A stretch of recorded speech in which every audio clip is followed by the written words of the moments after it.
It's one of the greatest rights afforded to us as Americans, the right to vote. It's the foundation of any democracy, which is a type of government for the people, by the people. Generally speaking, the laws surrounding who can vote in the U.S. are pretty straightforward. You must be a citizen of the United States, you must be a resident of a U.S. state or Washington, D.C., and you must be 18 years or older. But voting in the U.S. didn't always look this way.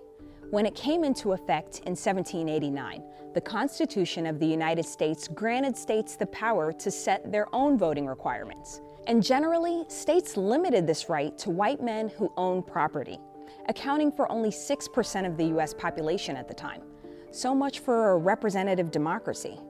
Gradually during the early 1800s, as new U.S. territories and states formed in the West, the right to vote was expanded to include all white men aged 21 and older in most states. As a result, the voter turnout soared during the 1830s, reaching approximately 80% of the adult white male population in the 1840 presidential election. Following the end of the Civil War, states ratified the 14th Amendment in 1868, which granted citizenship to all people born or naturalized in the United States. That meant that all former slaves were now citizens of the U.S., but this didn't grant them the right to vote. In 1870, with the ratification of the 15th Amendment, federal and state governments could no longer deny a citizen the right to vote based on race.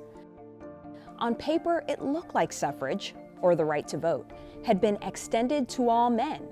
But in practice, African Americans would have to fight nearly 100 more years for these rights to be realized in Southern states.